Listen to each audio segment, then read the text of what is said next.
Hello दोस्तों, आपका target with Atul में स्वागत है।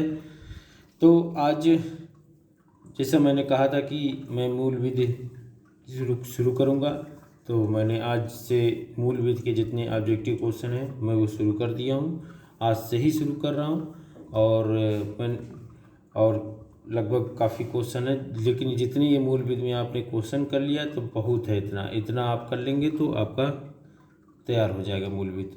इसमें ज़्यादा थ्योरी पढ़ने की जरूरत नहीं है, क्योंकि जितने भी घटना चक्र में ऑब्जेक्टिव क्वेश्चन दिए गए हैं वो कहीं ना कहीं सब कवर कर ले रहे हैं कि हाँ इतने से क्वेश्चन आ जाएगा। ठीक है, तो मेरे चैनल को सब्सक्राइब कीजिए, लाइक कीजिए, शेयर कर कीजिए, क्योंकि हम आपके लिए बहुत मेहनत करते हैं। और चलिए तो शुरू करते हैं।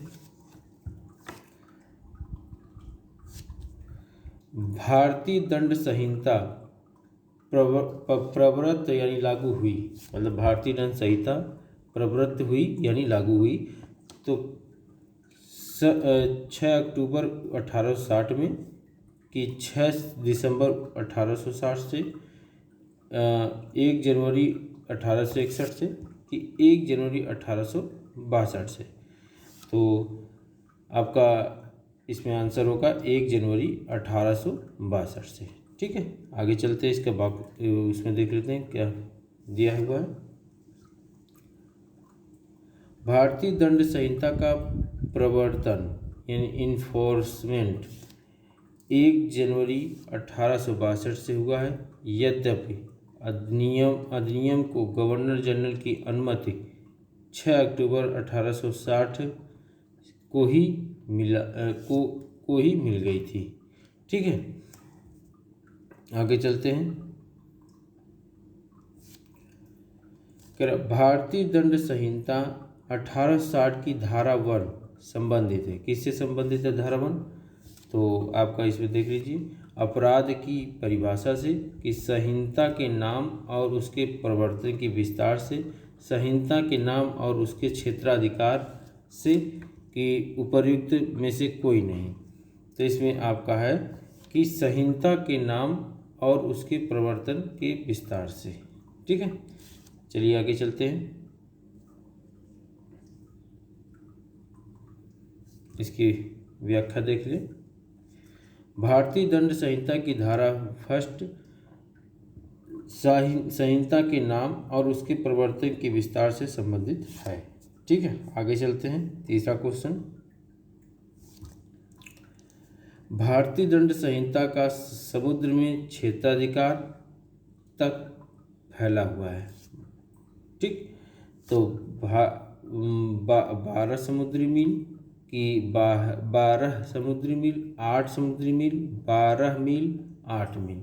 तो आपका इसमें स्टेटमेंट क्या पूरा होगा कि भारतीय दंड संहिता का समुद्र में क्षेत्राधिकार 12 समुद्री मील तक फैला हुआ है। ठीक है, आगे चलते, देखिए यूपीएसआई क्वेश्चन आया हुआ है, ये देखिए, तो इस तरह क्वेश्चन आ रहे हैं। क्षेत्रीय सागर की दूरी आधार रेखा से सागर की ओर नापी जाती है, जो सामान्यतः 12 समुद्री मील तक होती है। इस क्षेत्र के उपयोग का भारत को संपूर्ण अधिकार प्राप्त है। अतः भारतीय दंड संहिता का समुद्र में क्षेत्राधिकार 12 समुद्री मील तक फैला हुआ है। आधार रेखा से 24 समुद्री मील तक के क्षेत्र में भारत को सीमा शुल्क वसूली और वित्तीय अधिकार प्राप्त है। और किसी भी देश के अनन्य आर्थिक क्षेत्र आधार से 200 समुद्री मील तक होता है। ठीक है, आगे चलते हैं। 200 मील तक होता है। इस क्षेत्र में भारत को वैज्ञानिक अनुसंधान की छूट मिली हुई है। ठीक है, अब आगे चलते हैं। अब क्या क्वेश्चन है? मेंसरिया से तात्पर्य क्या है? आशय, ज्ञान, हेतु, दुराशय। तो मेंसरिया शब्द याद रखिएगा। मेंसरिया से आपका तात्पर्य है दुराशय से। ठीक है, आगे चलते हैं।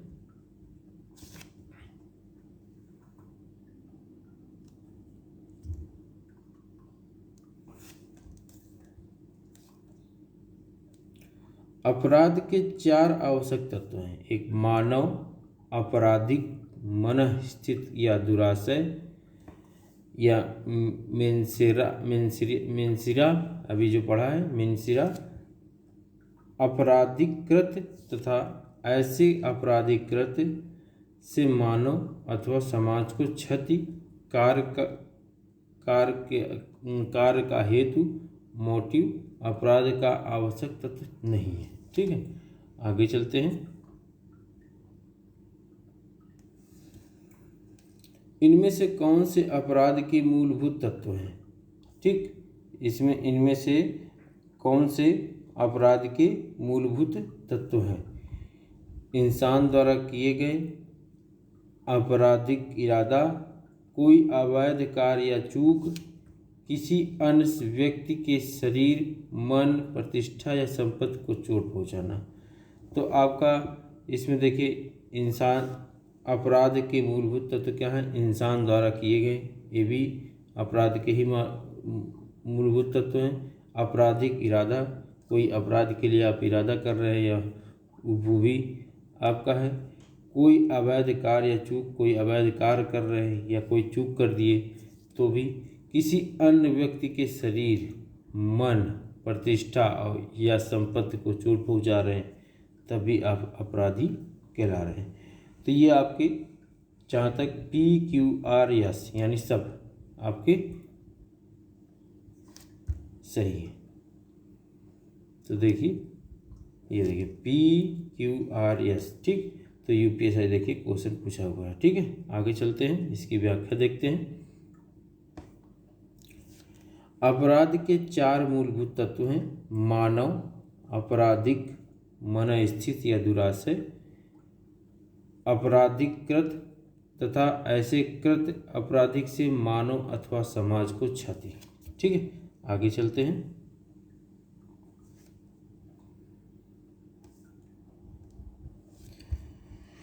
भारतीय दंड संहिता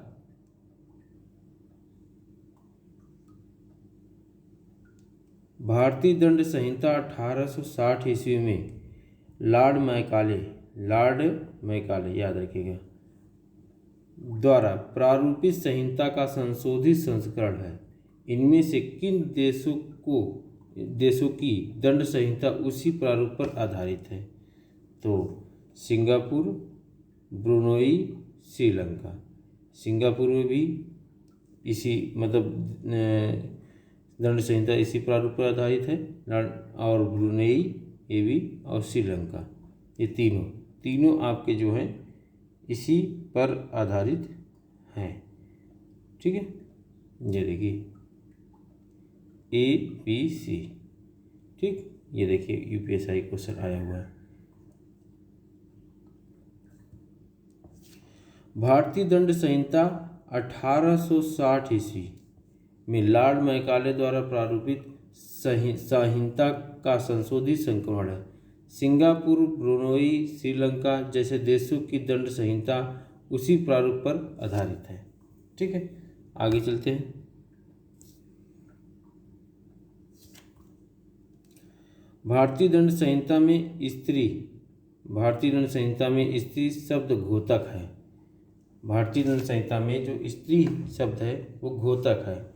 15 वर्ष से ऊपर की आयु वाली किसी महिला का, 18 वर्ष से ऊपर की आयु वाली किसी महिला का, 21 वर्ष से ऊपर की आयु वाली किसी महिला का, या जन्मजात बालिका सहित किसी भी आयु की महिला का। तो इसमें आपका है सही, जन्मजात बालिका सहित किसी भी आयु की महिला का। ठीक है, आगे चलते हैं।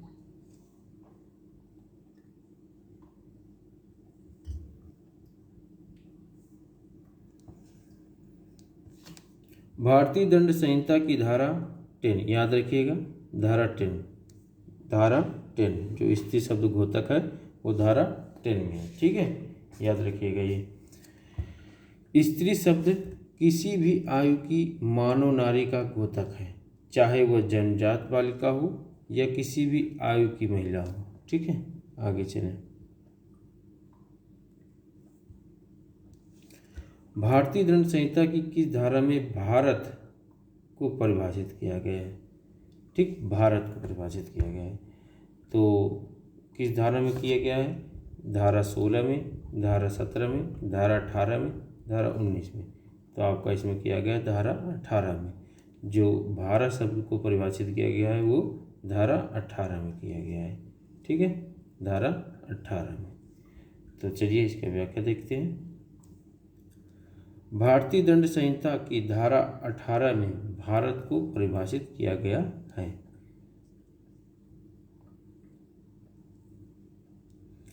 भारतीय दंड संहिता की धारा 24 के अनुसार यदि कोई व्यक्ति किसी एक व्यक्ति को गलत तरीके से लाभ पहुंचाने या किसी अन्य व्यक्ति को गलत तरीके से हानि पहुंचाने के इरादे से कुछ भी करता है तो उसे किस इरादे से करना कहा जाता है। ठीक है, धारा 24 के तहत यदि कोई व्यक्ति किसी एक व्यक्ति को गलत तरीके से लाभ पहुंचाना या किसी अन्य व्यक्ति को गलत तरीके से हानि पहुंचाने के इरादे से कुछ भी करता है तो उसे किस इरादे से करना कहा जाता है। तो चलिए इसमें देखते हैं।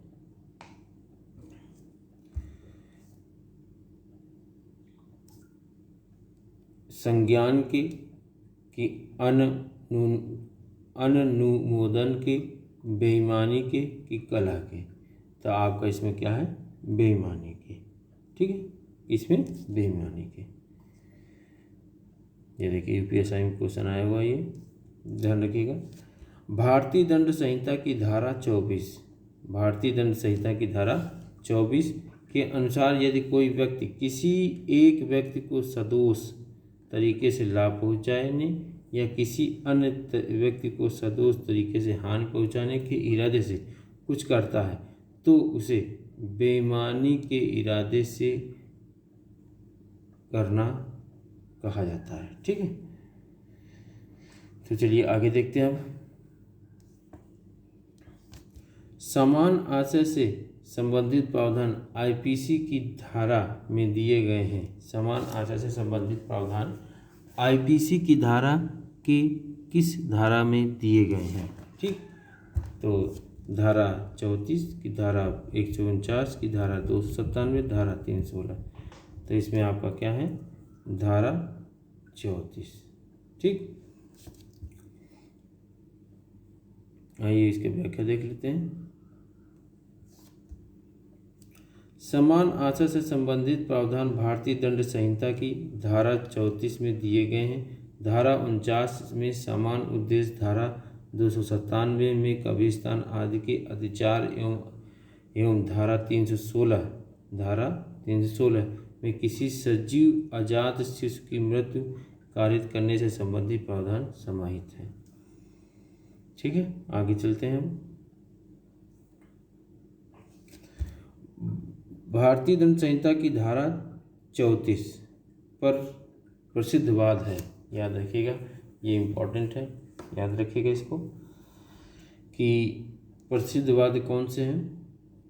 मैग्नाट का वाद, रेग बनाम गोविंदा, वारिंद कुमार घोष बनाम इम्परर, केसी मैथ्यू का वाद। तो इसमें आपका वारिंद्र कुमार घोष बनाम इम्परर।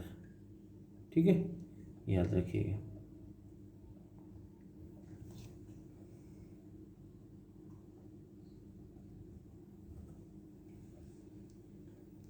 वारिंद्र कुमार घोष बनाम इम्परर का वाद भारतीय दंड संहिता की 34 धारा 34 पर प्रसिद्ध वाद है। ठीक, आगे चलते हैं। अपराध की परिभाषा दी गई है।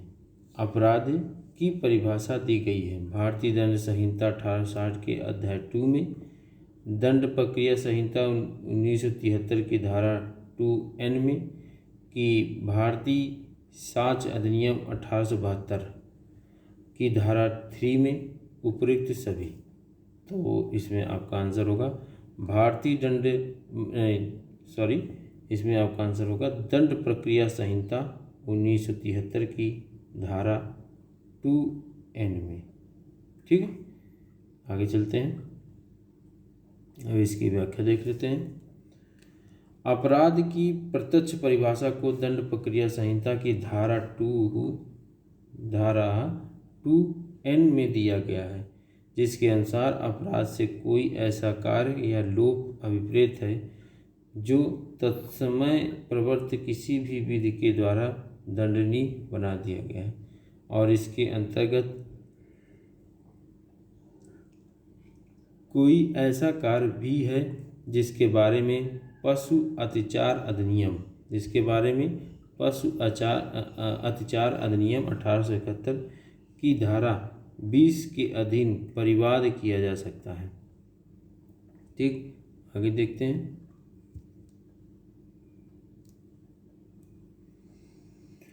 जबकि भारतीय दंड संहिता के अध्याय 2 में अपराध की परिभाषा समाविष्ट तो है, किंतु इस अध्याय की धारा 6 से 52 के बीच में अनेक शब्दावलियों को परिभाषित किया गया है, जिसमें धारा 40 में अपराध को केवल वर्गीकृत करते हुए स्पष्ट किया गया है कि साक्ष्य अधिनियम की धारा 3 जो अधिनियम की का परिभाषा खंड है में अपराध को परिभाषित नहीं किया जा सकता। ठीक, आगे चलते हैं। भारतीय दंड संहिता 1860 के अधीन धारा 42 में प्रयुक्त स्थानीय विधि कहाँ पर लागू होगी? स्थानीय विधि कहाँ पर लागू? धारा 42 में प्रयुक्त स्थानीय विधि कहाँ पर लागू होगी? तो चलिए देखते हैं ऑप्शन। संपूर्ण भारत पर, भारत के किसी विशिष्ट भाग पर, भारत के किसी भी भाग पर, उपरोक्त में से कोई नहीं। तो इसमें होगा भारत के किसी विशिष्ट भाग पर। ठीक है, चलिए आगे इसकी व्याख्या देख लेते हैं। भारतीय दंड संहिता 1860 की धारा 42 के अनुसार स्थानीय विधि वह विधि है जो भारत के किसी विशिष्ट भाग पर ही लागू होती है। ठीक, आगे चलते हैं। भारतीय दंड संहिता IPC की धारा 53 किस विषय के संबंध में है? दंड, सामान्य अपवाद, आपराधिक साजिश, बहकाव। देखिए UPSI क्वेश्चन हुआ है, तो धारा 53 याद रखिएगा, बहुत इंपॉर्टेंट धारा है। भारतीय दंड संहिता IPC की धारा 53 ये आपका दंड से संबंधित है। किससे? दंड से। ठीक है, आगे चलते हैं इसके बारे में। भारतीय दंड संहिता की धारा 53 से संबंधित प्रावधान करती है, संबंधित प्रावधान करती है। 5 तरह के दंड की व्यवस्था है। तो देखिए, मृत्युदंड, आजीवन कारावास दंड, कठोर या सादा कारावास, संपत्ति का संपहरण तथा आर्थिक दंड। ठीक है, आगे चलते हैं।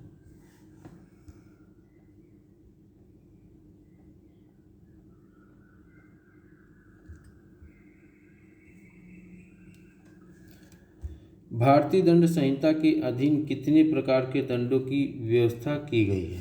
तो आपको अभी मैंने बताया, देख लेते हैं ऑप्शन। 2 की 5 की 4 की 7।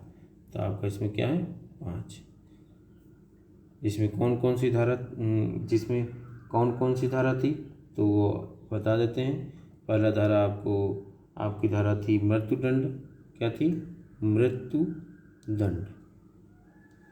पहला जो दंड की व्यवस्था है वो कौन सी थी? मृत्युदंड थी।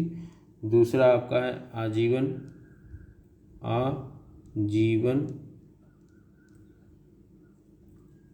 कारावास।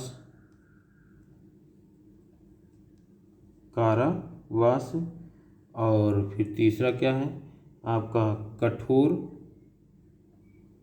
या सादा कारावास,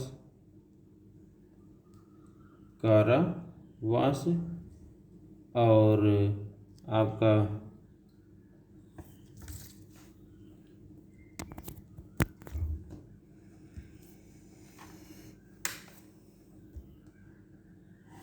और इसमें और आपका है चौथा जो है वो है आपका संपत्ति का संपहरण, ठीक, ये भी है। और पांचवा जो है आर्थिक दंड, ठीक है, आर्थिक दंड।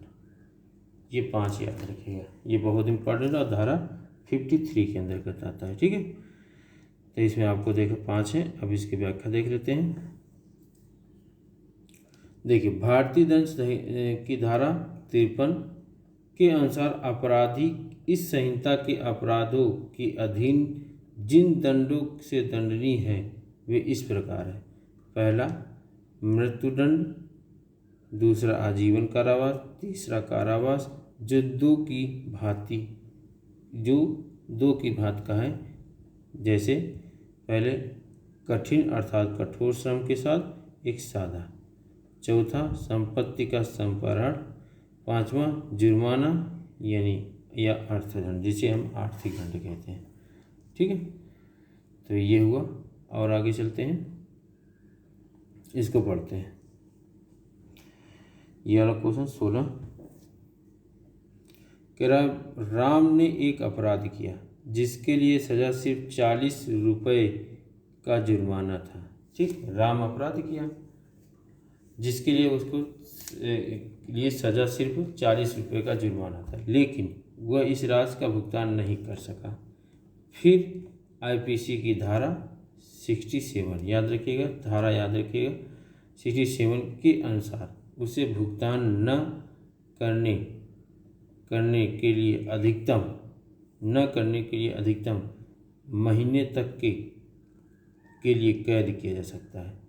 तो अब के लिए कितने महीने तक के लिए कैद किया जा सकता है? तो याद रखिएगा 2 महीने के लिए उसे कैद किया जा सकता है, ठीक है।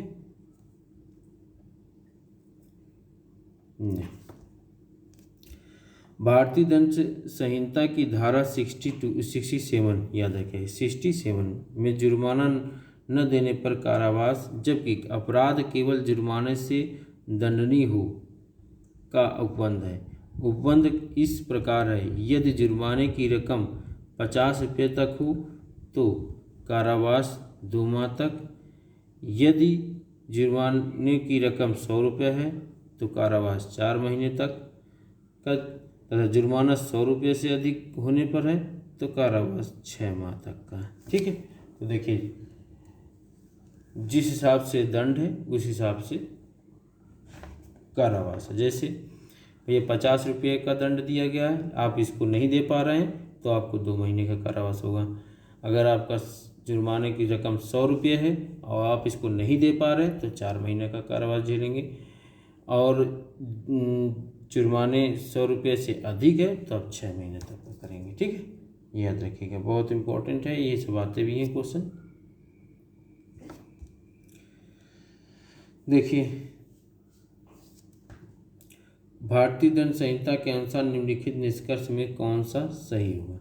तो देखिए, ए एक छड़ी से जेड को 50 बार मारता है। ए जो है एक छड़ी है, कोई छड़ी है, उसको जेड को 50 बार मारता है। यदि एक प्रहार के लिए 1 वर्ष की सजा है, यदि एक प्रहार के लिए 1 वर्ष की सजा है तो एक को सजा के रूप में 50 वर्ष का कारावास होगा। मतलब भाई 50, जब 50 छड़ी मारेगा तो 50 वर्ष का कारावास होना चाहिए। चलिए देखिए, और जब ए जेड को मार रहा है तो वाई हस्तक्षेप करता है, और वाई जो है हस्तक्षेप करता है, और ए जानबूझकर वाई को ही मारता है, ठीक। वाई को भी मारता है। ए जेड को स्वेच्छा से चोट पहुंचाने के लिए एक सज़ा के लिए और वाई को मारने के लिए एक अन्य सज़ा के लिए उत्तरदायी है। तो बिल्कुल सही है, ये स्टेटमेंट सही है कि भाई ए जब जेड को मार रहा था तो वाई हस्तक्षेप करता है, तो ए क्या करता है, वाई को भी मारता है। तो ए और जेड स्वेच्छा से चोट पहुंचाने के लिए, ए जो है जेड को स्वेच्छा से चोट पहुंचाने के लिए एक सज़ा के लिए और वाई को मारने के लिए एक अन्य सज़ा के लिए उत्तरदायी है। बिल्कुल ये आपका ये वाला सही है। लेकिन ये नहीं सही है कि अब एक छड़ी मार दिया तो 1 वर्ष की सज़ा होगी, तो 50 छड़ी मार दिया तो 50 वर्ष की सज़ा होगी। ऐसा नहीं है, ऐसा दंड नहीं है। ठीक है, तो आपका दूसरा सही है। विकल्प फर्स्ट और सेकंड, केवल विकल्प फर्स्ट। फिर देखते हैं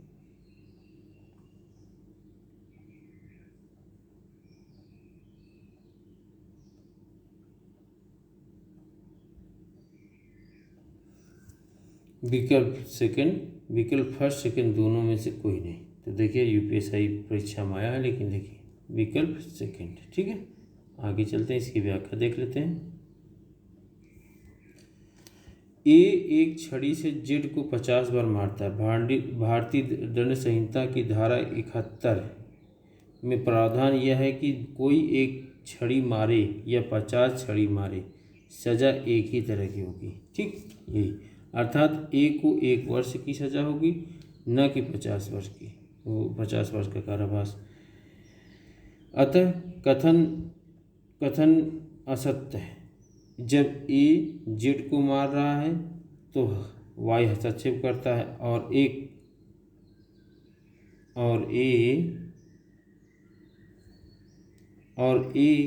जानबूझ वाई को भी मारता है। ए जेड को स्वेच्छा से चोट पहुंचाने के लिए एक सज़ा के लिए और वाई को मारने के लिए एक अन्य सज़ा के लिए उत्तरदायी होगा। तो यह कथन दूसरा सही है। ठीक, अब देख लेते हैं। एक जल्लाद जो मृत्युदंड निष्पादित करता है भारतीय दंड संहिता की किस धारा के अंतर्गत आपराधिक दायित्व से मुक्त है? तो वो आपका है धारा 78, न कि धारा 79, धारा 97, धारा 80। इसके ये गलत है, लेकिन धारा 78 आपका सही है। भारतीय दंड संहिता की धारा 78 के अंतर्गत मृत्युदंड को निष्पादित करने वाले जल्लाद को आपराधिक दायित्व के उन्मुक्ति प्राप्त होगी। धारा 78 यह उपबंधित करती है कि कोई बात जो न्यायालय के निर्णय आदेश के अनुसरण में किए जाएं अपराध नहीं है। ठीक है, आगे चलते हैं। अब 19वां क्वेश्चन क्या कह रहा है? भारतीय दंड संहिता के अनुसार निम्न में से कौन सा निष्कर्ष इसमें सही है? ठीक है, तो पहला निष्कर्ष देखते हैं। 6 वर्ष के एक बच्चे ए ने बहुत सारी मार धाड़ की फिल्में देखी। 6 वर्ष के एक बच्चे जो है वो ए ने बहुत सारी मार धाड़ की फिल्में देखी। ठीक, एक दिन वो बच्चा बी को जोर से धक्का देता है। जिसकी वजह से वह बच्चा बुरी तरह घायल हो जाता है। ठीक है, बुरी तरह क्या हो जाता है? घायल हो जाता है। तो ए ने कोई अपराध नहीं किया है, ऐसा नहीं है। ये ए ने कोई अपराध नहीं किया है। ठीक है, चलिए ये एक स्टेटमेंट है। दूसरा क्या कह रहा है? क्यू ने पी को बिना बताए एक नशीला पदार्थ खिला देता है। क्यू जो है पी को बिना बताए एक नशीला पदार्थ खिला देता है। उस नशीले पदार्थ के प्रभाव में यह न जानते हुए कि उसके हाथों में क्या हो रहा है, पी ने आर की हत्या कर दी। पी ने कोई अपराध नहीं किया है। तो ये आपके दोनों सही स्टेटमेंट हैं कि कोई एक बच्चा 6 वर्ष का है वो फिल्में देख रहा था और फिर वो दूसरे बच्चे यानी बी को जोर से धक्का देता है, जिसकी वजह से बच्चे को बुरी तरह घायल हो जाता है। तो ये ए ने कोई अपराध नहीं किया, ए भी सही आपका ऑप्शन है। ठीक, और फिर क्या कहता है, क्यू ने पी को बिना बताए एक नशीला पदार्थ खिला दिया। उस नशीले पदार्थ के प्रभाव में यह न जानते हुए कि उसके हाथों में क्या है, पी ने आर की हत्या कर दी। तो पी ने कोई अपराध नहीं किया, ये भी आपका सही स्टेटमेंट है। ठीक है, चलिए देखिए फर्स्ट और सेकेंड दोनों। ठीक है, आगे चलते हैं।